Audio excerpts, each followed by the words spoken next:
Yes, it is important to be aware of the geopolitical tension between US and China, but the world just doesn't revolve around just that tension. Players like India, by simply their sheer scale, are going to become a global player in this space. Welcome to Radio Davos, the podcast from the World Economic Forum that looks at the biggest challenges and how we might solve them. This week, what impact does geopolitics have on humanity's ability to tackle climate change? We hear from two experts. While all eyes are on issues that are not climate, whether it's the Ukraine war, the Israel-Gaza conflict, trade tensions, security conflicts, etc., the attention on climate withers, and as a result, we don't make very much progress.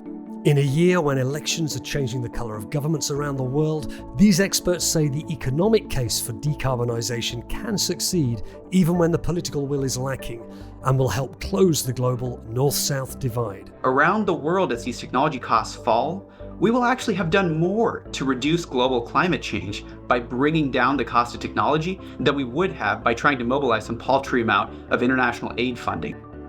Find Radio Davos wherever you get your podcasts and at wef.ch/podcasts, where you'll also find our sister programs Meet the Leader and Agenda Dialogues. I'm Robin Pomeroy at the World Economic Forum, and with this look at geopolitics and climate change, we need to be done with this north-south divide, this emerging economy, developed country divide. We all need to get to zero. We need to do it now. This is Radio Davos. Welcome to Radio Davos, the podcast from the World Economic Forum that looks at the biggest challenges and how we might solve them.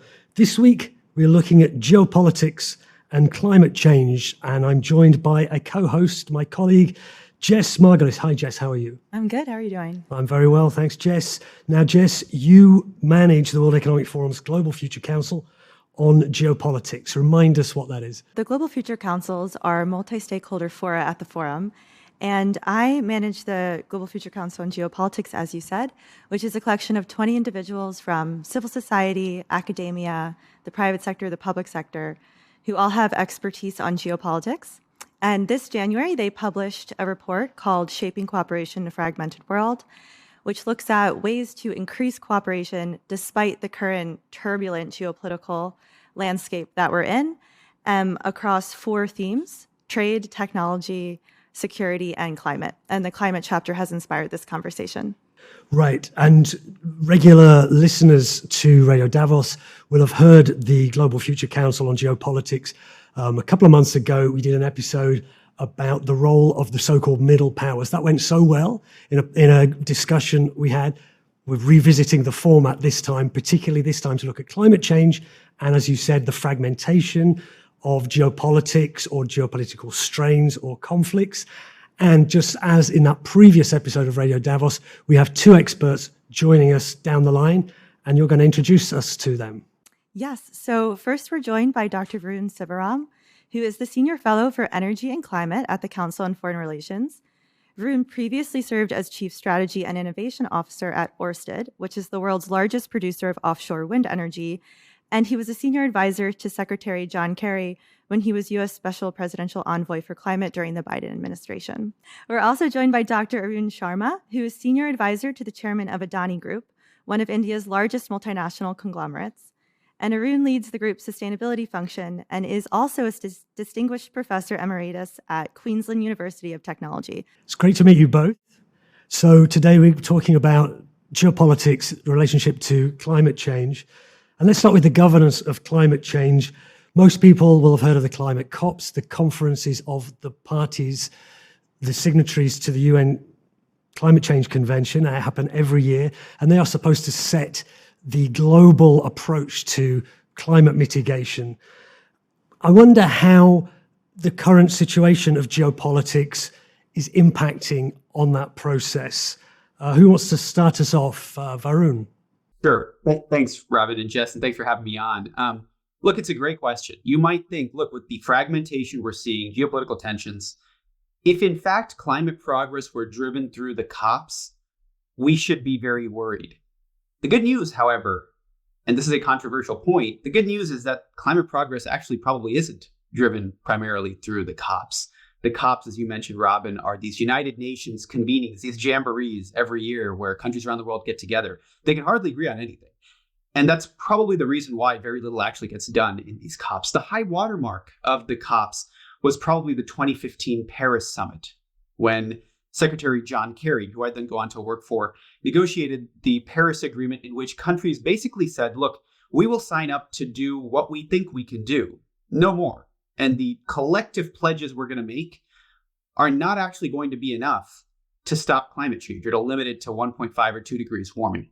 Well, after Paris, we had this intense pressure campaign when President Biden became president of the US. In 2021, and when Secretary Kerry became the envoy, we got countries around the world to make new and ambitious pledges. And largely this worked in the developed world.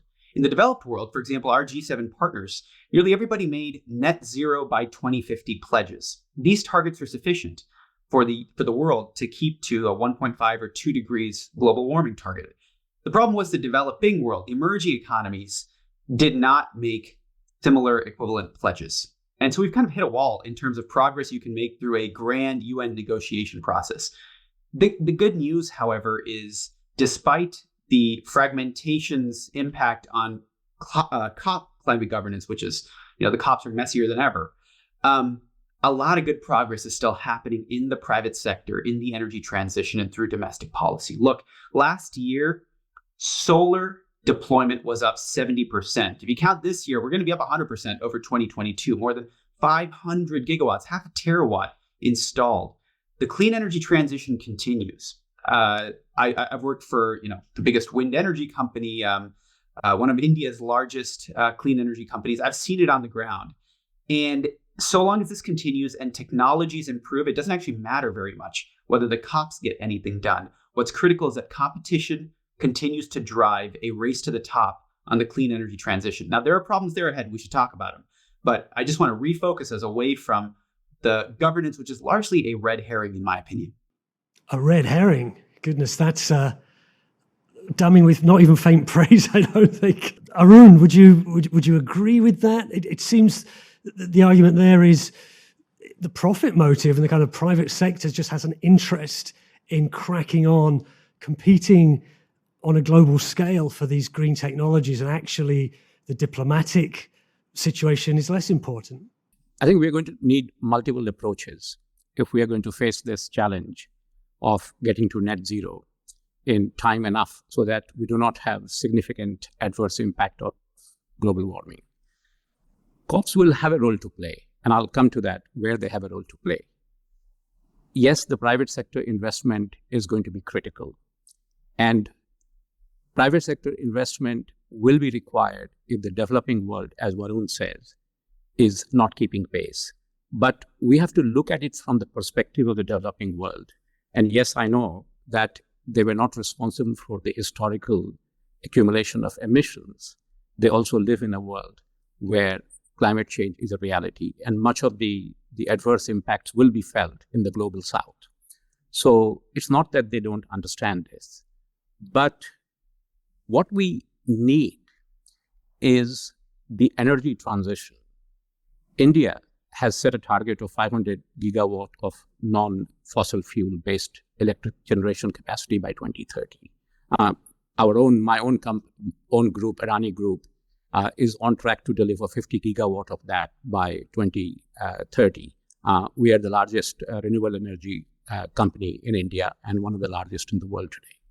So the private sector is working, but the challenge is that the cost of capital in the global south is significantly higher than the global north. And we might touch upon this when we look at more practical ways by which we can address this. But having said this, COP has a role to play.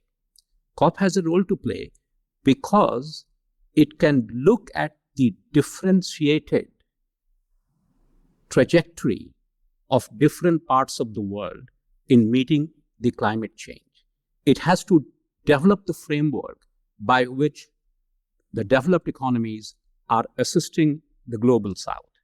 Because without that, a support across the planet is not going to happen.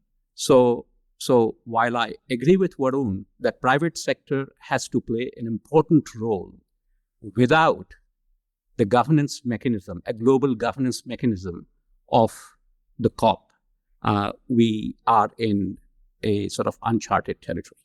That's great. Thank you. And I think some of what you said actually segues now to our next topic, which is kind of unpacking this north-south divide. As we know, developed nations are responsible for the vast majority of carbon emissions historically, and some developing nations now feel that they're being asked to solve a climate crisis that maybe they didn't create, and potentially to the detriment of building out their economies. And on top of that, only about 25% of global climate financing is currently flowing to nations in the global south. So my question is, what is a fair balance of responsibilities between developed and developing nations when it comes to climate action and in particular climate financing? So Arun, maybe we'll start with you, and then Varun, we can go over to you. Yeah. So as I said, that lens in equitable growth and energy transition, we are not going to see a solution that is widely accepted by the global south. If you look at a country like India, in terms of energy consumption per capita, it is 1/10 of many developed economies like the US. In terms of emissions, it is way down per capita. India's economy has to grow. It has to grow multiple fold if its people have to have the quality of life they deserve. Let me give you a very simple example. For every $1 trillion of GDP, India's emissions are around 780 million tons of carbon dioxide.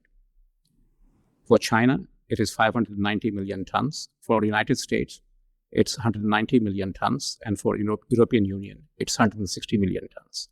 Now, if anyone tells India that you're not going to add a few $1 trillion more in this decade, then they're basically asking India to stop growing. That will happen. And what's the best way to decrease the emission intensity of the Indian economy is to help India decarbonize the grid. The Indian government policy of accelerating renewable expansion is the single most important way in which India can decarbonize, and as a result, the whole world can decarbonize. And again, the subject that needs to be paid attention is how can we make finance available to the Indian private sector at the same rate as it is in the West for these projects. India is addressing permitting problems. India is building evacuation capacity. When we started building the largest renewable park at Khavda, and the first 2.5 gigawatt of the 30 gigawatt are already operational, the transmission line capability connecting to the national grid was ready before a single electron was fired. What else does the West need to understand? That there is a sovereign risk involved in providing funding at the same rate as they are doing.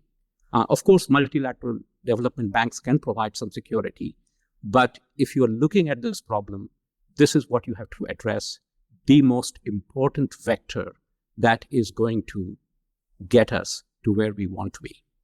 What's the solution to that problem then? Do you see what needs to be done to ensure that the global south can access that capital in an affordable way? Well, and I think some of the discussion has been going on is that can the multilateral development banks provide that risk differential? So rather than funding projects, and if they tried funding private sector projects, it will be sort of like, is it the right use of multilateral development funds? But if they bridged the differential between the cost of capital in the global south and the developed economies, then that same sort of investment multiplies multiple fold in sort of having the investment that is required. That's just one possible way to look at it. Mm-hmm. Varun, you were going to come in. Yeah, I've got lots of thoughts here. Let's start with the way Jess framed the question, which, by the way, I don't disagree with you, Jess. These are all correct statistics on who has historically emitted more emissions and less emissions. And to the point on the amount of investment needed in emerging economies, you're absolutely right. Today, we have on the order of $400 billion flowing into broadly climate-friendly investments in emerging economies. We need more like $2 trillion a year. It's a five-fold increase in the amount of investment needed if we're going to kind of broadly keep the world on track for limiting climate change to 2 degrees. But this is where the discussion always seems to go off the rails, which is we just don't come up with very many productive solutions. I actually think Arun's idea is a good one, and we should prosecute it. However, it's probably not the only thing to be thinking about. Look, although it's the case that historically developed countries accounted for far more emissions than developing countries, going forward, developing countries are on pace to account for far more. India and China alone are going to account for a majority on current pace and speed of future emissions cumulatively between now and 2100. The United States will account for less than 10%, possibly less than 5% of future emissions. Those are the emissions that we have to abate. Here's another data point. A lot of hand-wringing happens over the fact that, look, developing countries can't really change their trajectories without basically donations from the West. The fallacy in this argument is precisely the example that Arun brought up, which is India. Look, I was, again, Chief Technology Officer of Renew Power and got to see this firsthand in the Indian market. India actually did better than almost every other emerging economy because of domestic policy changes that it made. India actually did not subsidize its solar and wind sectors a great deal between the boom years of 2018 and 2022. In fact, India did a great job of doing this on the cheap. India had actually excellent policy reforms and became one of the world's top 3 solar markets. India's done better than all the other emerging economies, Indonesia, South Africa, you name a country, India's done better. It's proof positive, in my opinion, that there are things that emerging economies can do domestically that can really open up access to international capital flows. I mean, my company, Renew Power, raised hundreds of millions of dollars in dollar-denominated bonds on international financial markets. So the money flows. Last thing I'd say is I think this whole concept of Western countries need to donate hundreds of billions of dollars to developing countries is just misconstrued. I mean, it doesn't work for the domestic political economy of Western countries.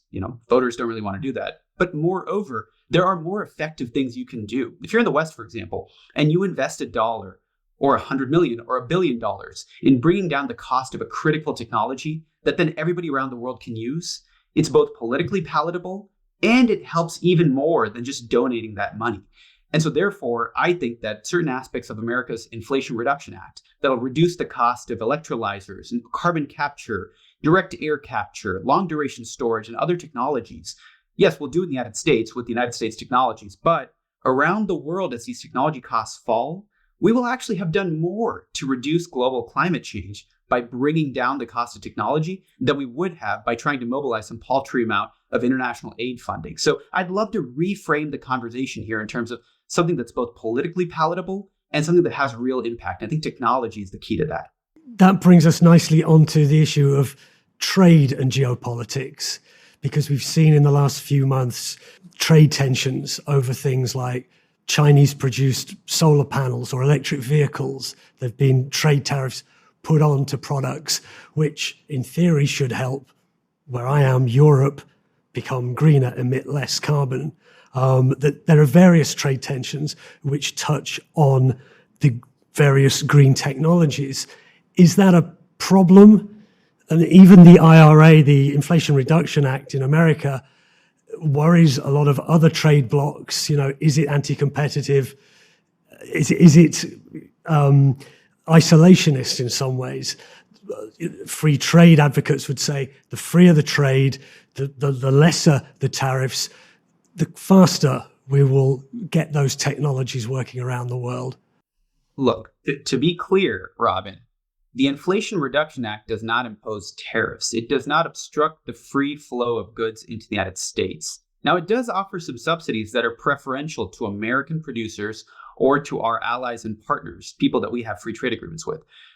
But I want to draw this important distinction between things that basically draw subsidy dollars from generous publics. The United States public is going to be very generous and fund $1.2 trillion to the IRA, and some of that will spill over to global technology costs falling. And policies that increase trade barriers, or put another way, increase the costs of incoming goods. those policies are actually destructive to the clean energy transition. And my country has its share of those. The tariff barriers that we've put up, for example, on various products, those do in fact increase the cost of goods. They increase the cost of our electric vehicles, for example, the cost of our solar panels. India, has a policy very recently where basically there's this like licensing list where if you're not a Indian homegrown solar company and you're a Chinese exporter or a Southeast Asian exporter, you're probably not going to get your solar panel imported into India. And every so often, India kind of pauses implementation of this list. But these are all destructive barriers to the free flow of cheap, clean energy goods.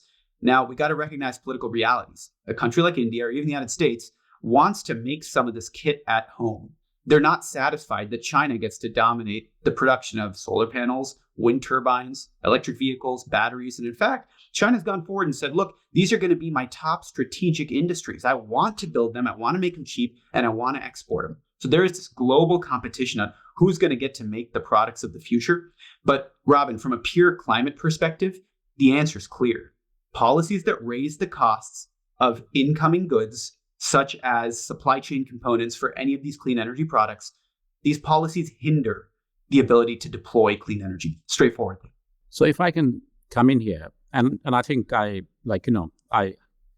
partly agree with Varun. And I'll take a very simple example. If you look at solar modules and solar cells, much of the technology was developed in University of New South Wales in Australia, in Fraunhofer in Germany, and the scientists from UNSW helped create the Chinese Revolution. What China did was it invested $160 billion in going ahead of what any country can do in this space. And it was the German feed-in tariffs that created the initial market. And we should not forget that what's happening in the solar technology, which is one of the best approaches to decarbonization, China played a very significant role. And India is now trying to build, and we are benefiting from China, the technology that they have developed, which they took from the West, but they mastered the technology and they reduced the cost.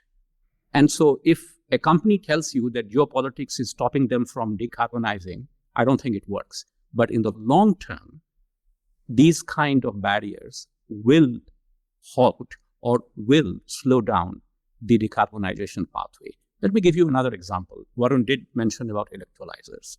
Yes, 2/3 of the cost of green hydrogen is renewable energy, but the next biggest cost, around 18%, is the cost of electrolyzers. And right now, we are looking at two different worlds.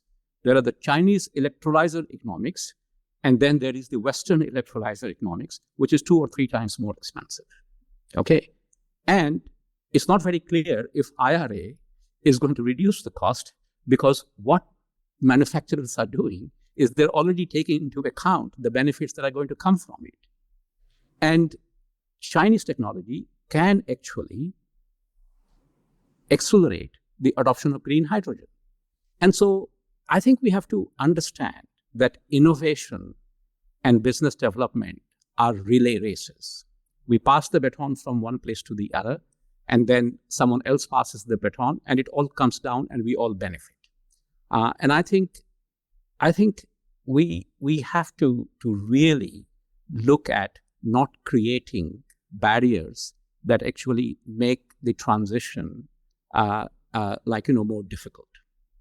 We have to understand what is the purpose. The purpose is decarbonization and creating a change in the economy that stops the adverse impacts of global warming from happening. The developing countries would actually prefer that it also create jobs, because this is a necessity. And so if the developing countries are encouraged to create alternative supply chains, then the whole world benefits.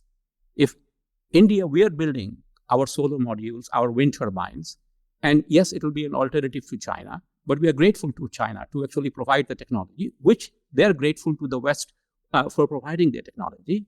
And this multiple pathways are going to be essential for the developed world to decarbonize faster, because these inputs from multiple supply chains is what is needed as we go ahead. I couldn't agree more with Arun. I think you put that very well. And I'll just close the loop on that, which is India has now had this kind of manufacturing renaissance on solar. And one just amazing consequence has been that 99% of India's solar module exports actually come here to the United States. This works for us on many dimensions. We would like to build our trade ties with India.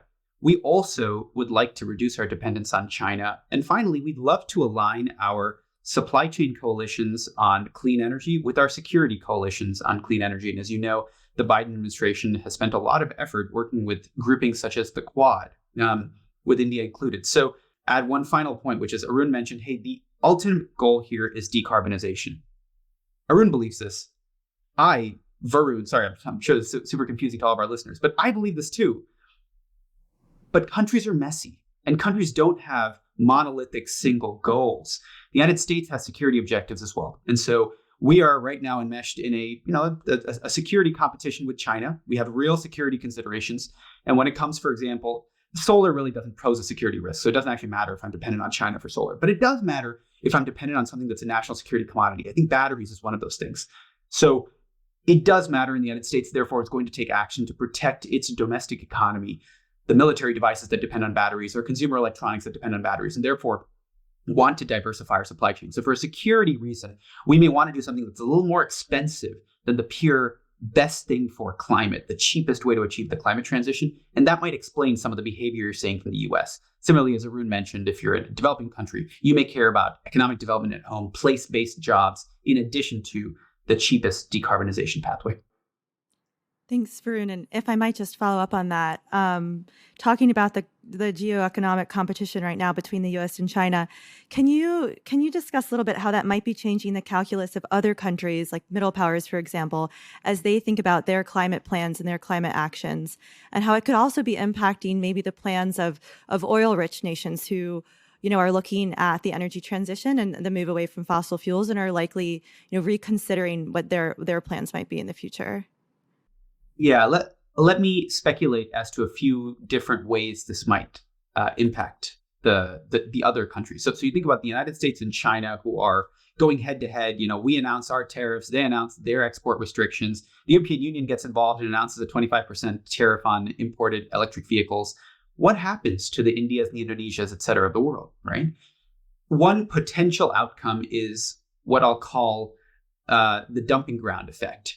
If China feels like, wow, my exports no longer can enter the United States, and increasingly they can't enter parts of Europe and other parts of the West, I'm going to have excess capacity, and that excess capacity is then going to be shunted over to emerging economies. This can be good for emerging economies in that they get cheap commodities. It can be bad, however, because, as Arun mentioned, India is making a decision, for example, to start to manufacture solar panels.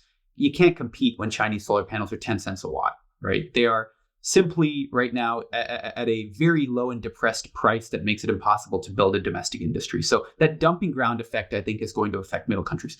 The second effect I'd speculate is there is this global race to dominate supply chains, or at least to secure supply chains. And that means that the countries that have access to the resources are suddenly becoming enmeshed in this tug of war, right? Indonesia, for example, a big exporter of nickel. Democratic Republic of Congo for cobalt, many countries in South America on lithium. You're going to see this tug of war play out between China and the United States. Look, honestly, I think in a large way, this is good for these third countries. Third countries have some economic leverage. Indonesia, with its new election, is going to now have to decide whether it's going to ban exports or not. I think that would be terrible. Again, trade barriers, bad. And then the third thing to speculate on, I think, is I just don't want to see a lack of focus from the international community, from all these interesting things we're doing. For example, like Arun mentioned, the multilateral development bank initiatives. I don't want to see a lack of focus because the focus being drawn away by this geopolitical conflict. All eyes are on the United States and China. And while all eyes are on that, and while all eyes are on issues that are not climate, whether it's the Ukraine war, the Israel-Gaza conflict, trade tensions, security conflicts, etc., the attention on climate withers. And as a result, we don't make very much progress on the core decarbonization objective that Arun mentioned. So those are kind of three speculative effects of this US-China geopolitical tangle. I sort of tend to agree with Varun. I think the game is not all about US and China. Where the middle powers can play a role is there are jurisdictions that are committed to the net zero target. So if you look at the European Union, and if you start looking at the emission trading scheme and the rate at which the carbon price is going, and the rate at which it is likely to go for exporters that are prepared to meet the CBAM initiative, and some people say CBAM actually is the trade barrier, and you can debate till cows come home on that one. Remind us, the CBAM is the EU's Carbon border adjustment mechanism. right.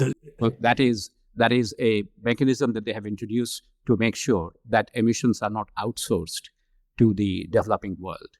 But it can also be an opportunity for parts of the developing world where if they can use renewable energy in the manufacturing process, then they don't come under the CBAM restrictions. And it creates an opportunity because Europe provides a market because of its emission trading scheme. Japan, on the other hand, has an emission trading scheme, but the prices are very low because it is not compulsory yet. But from April of 2026, it becomes a compulsory compliance cap and trade scheme. Now, clearly it will follow a European trajectory. And so even in the US, like, California has got a cap and trade scheme.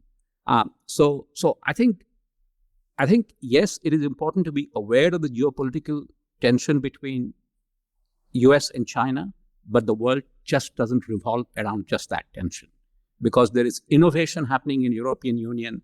The Japanese and the South Koreans are looking at it. And players like India, by simply their sheer scale, are going to become a global player in this space. So I just want to temper this like, the world is coming to an end because of the tension. No, there's a lot happening in the world, a lot good happening in the world. Let's move our attention to elections. Jess, you have a question about elections, which seems like everyone's having an election this year. Sure. Yeah. About 49% of the global population has gone to the polls so far or will go to the polls this year. And that's across 64 different countries. Russia, India, and the EU, Taiwan have already completed their elections. But of course, there's a lot of speculation and all eyes are watching the US elections this fall. So our question for you is how these elections and new policies that might be emerging from newly elected governments could be changing the climate policy landscape on a global level, and what impact that might also have on the private sector. Can I pick that up? Please. I think this premise that governments that are right of center or conservative are anti-climate, and the governments that are left of center or communities that are green are totally for climate. I think we have to question that. Yes, if you look at United States and Australia, at a macro level, right of center's governments probably want the climate transition. They all want climate transition, but not to happen as quickly as enough so that the economies in rural America or rural Australia are able to adjust. But if you look at United Kingdom, the conservative governments, right from Margaret Thatcher to Boris Johnson, have been so pro-climate that it makes it stand out. Even if you look at India, and I would say that BJP is right of center, but it is, and as Varun said, it is the policies of the BJP that have unleashed this solar and wind revolution and now pumped storage that is going to create the transition. And even in the US, can I just tell you a very simple fact? If you go to Texas, some of the biggest supporters of wind farm are the ranchers who are getting hundreds of dollars instead of $5 or $6 for a cattle or $15 for a deer. And I think there was an article in The Economist a few months back, and they have become the biggest supporters of wind energy. And if you look at some of the biggest challenges that are coming to the scaling up of wind and renewables and the issues with permitting, they're coming from communities that probably are more left of center. So I just don't buy that argument. Ultimately, the ranchers of Texas are doing it because it makes economic sense for them. IRA may survive because Republican states are benefiting from it as much, if not more, than Democratic states. Varun, you are a perceptive observer of U.S. politics. I agree with you on these counts. When I was working for John Kerry, that's when I feel like some of these politics would matter a lot. I remember a couple elections, the Brazilian election when we moved from Bolsonaro to Lula, the Australian election when we moved to Albanese. In both of those, there was this collective sigh of relief, like, we have an ally who likes climate and will talk with us, right? My goodness, we're not going to have the Amazon deforested at the same rate. I think some of this was genuinely like the leadership change did in fact make a big difference to the domestic policy of that country and their international engagement on climate. But I also agree with you that it's not always the case that a leadership change is necessary for the body politic of a country and, frankly, for the economic interests of that country to care about continuing to progress the clean energy transition. Now, when it does come to my country, the United States, let us not kid ourselves about the stakes here of the election in November. We saw what a Trump presidency looked like the first time. Now, I have made the contention that I don't think the COPs matter so much, but it was a big international symbol that President Trump left the Paris Agreement, and he would likely pull the United States out of the entire UN Framework Convention process altogether, which is much more of an irreversible step. Beyond that, there are United States domestic policies. You mentioned the IRA, but there are also executive policies that we have done at home that could very well be rolled back under a Trump administration. But the inexorable logic you mentioned, Arun, I tend to agree with, which is I think there are things in America's interest to continue to do in climate. First and foremost, frankly, is the competition with China over the industries of the future. Today, America is the world's largest hydrocarbon producer. It gives us a lot of strength and geopolitical leverage and economic benefit. Well, wouldn't it be bad if in 20 or 30 years, as the world moves to clean energy, the United States is left in the dust as China dominates these industries? I think that's both a Trump consideration and a Kamala Harris consideration that we probably want to be competitive going forward. We probably want to continue to be a technological powerhouse. And then beyond that, I think that we will want to protect our national security by protecting the supply chains for certain products that matter to America's resilience and economy, like batteries, for example. So those are all ways that I think, even if we have a change in administration from Democratic to Republican, we will have a continuation of climate action. And if we do have a new Democratic administration, I want to make it clear, a Harris administration could be a clean break from a Biden administration, even though they currently are serving on the same ticket. I think we could see even bolder climate policies under a President Kamala Harris. So super excited about this upcoming election. Yeah, no, I think we're all excited about it. And I wasn't trying to make any predictions or take sides on the US election. But I think one of the other things with trade, there's a lot of talk about restricting access to technology. I think it's short term, they're effective. But in the long term, they force countries to develop their own technology. I always feel that in the long term, by doing that, you're shooting yourself in the foot. The West can stop access to the technology. I think it's only delaying the inevitable. China may try to say, okay, India is becoming a competitor in the renewable manufacturing space, and we are benefiting from Chinese technology, and they may decide to say, okay, can we sort of not stop a rival from emerging? And yes, in the short term, it will have an impact, but it will galvanize India to develop its own technology. And so I think we have to be very careful. Laws of economics have a tendency to eventually win.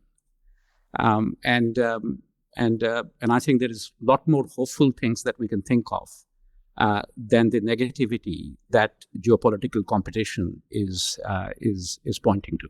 I might ask you a kind of final question to wrap things up. In geopolitics, what's the one thing that could really help the fight against climate change? And what's the one thing that could really make it a lot more difficult? I started this podcast by saying I don't believe in the 192 country conventions making much progress. And I believe that. That's not to say I don't believe international cooperation can't make progress. I actually believe that smaller groupings, coalitions, regional coalitions, sectoral coalitions, these can really matter. And what I'd love to see is, going forward, let's say the next 4 years of a potential next US administration, let's say a Harris administration, I'd love to see, let's say the G7, for example, really make progress on some shared objectives. Regional coalitions really make progress. Countries that are near one another can make progress to, for example, link each other through transmission lines and make it easier to integrate variable, intermittent, renewable energy. And that's something that, we've heard exciting plans in the Indo-Pacific to link different countries, often across oceans from undersea transmission cables. Let's see those come to fruition. We've seen the Northern Europeans make real plans about coordination of transmission and offshore wind offtake and power market integration. These are like technical things, but they make a big difference to attracting investment in the clean energy transition, and they can happen in rich countries and not so rich countries, emerging economies. Look, I am, at this point, having been a clean energy diplomat for the US, watch these dynamics. We need to be done with this North-South divide, this emerging economy, developed country divide. We all need to get to zero. We need to do it now. And many of the things that we need to do are technical fixes to A, bring new technologies to market, and B, make it easier for these systems to integrate intermittent renewable energy. I think we can all do that. And I'd love to see regional, local coalitions start to make progress. I think the most important thing that we can do is the divide exists. Simply the nature of differential economic growth and the challenge of balancing equitable growth with a green transition. Having said that, I think if we can see from each other's perspective, the developed world has to understand why the developing world doesn't want to be lectured about it when they created most of the emissions. The developing country fully understands that they're going to be impacted even more than the developed world. So they want to do something, but they don't want to be lectured about. And at the same time, the developing economies have to see that ultimately the developed world also works in a political reality where anything that they provide to the developing countries has to have a political buy-in. And I think this is something that we can begin to start with. And this is where the point where I disagree with Varun is that COP provides a framework, but I agree with him that it can't be 192 countries doing it. Using the framework, we need more bilateral and or support across different sort of groups. And one thing that I really want to highlight is what Japan is doing. So under Article 6, it actually has developed the notion of joint credit mechanism. So where is a Japanese company invests in a decarbonization project in a developing country, then the carbon credits can be shared based on what the two countries have invested in it. And what it allows is that with the emission trading scheme in Japan, and I'm getting a bit technical, becoming cap and trade, it will create an incentive to invest. And same amount of dollars are going to have far greater reduction in the emissions because the same amount of dollar in Japan wouldn't have led to that kind of reduction. But more importantly, Western and Japanese technology, when it is transferred to the developing economies, it actually creates jobs locally. So we have to align industrial policy, and you may be a fan of industrial policy, you may not be a fan of industrial policy, but it is the one simple geopolitical reality that we are in the age of industrial policy. So why not align industrial policy with the funding commitments that the developed world has made to the developing countries, and then you will get the buy-in in the developed countries. The same reason why support for Ukraine is almost bipartisan, because a lot of the investment is creating jobs in America. And ultimately, those are important considerations, and we all have to put ourselves in other people's shoes, and then help make the world a better place. That's a great way to end it. We've touched on the equitable transition. That subject we've covered on a previous episode of Radio Davos. As I mentioned before as well, the Global Future Council on Geopolitics. We did another episode about the middle powers a few months ago. Please go back and find those episodes. So I'd just like to thank Jess, who manages the GFC on Geopolitics. Thanks for joining us, Jess. Thanks, Robin. And I'd like to thank our guests, Varun Sivaram from the Council of Foreign Relations and Arun Sharma from the Adani Group. Thank you very much for joining us on Radio Davos. Find out more about the Global Future Councils on the World Economic Forum's website. Link in the show notes. Please subscribe to Radio Davos wherever you get your podcasts. Please leave us a rating or a review and join the conversation on the World Economic Forum Podcast Club on Facebook. That's all from Radio Davos this week. We'll be back next week. Thanks to you for listening and goodbye.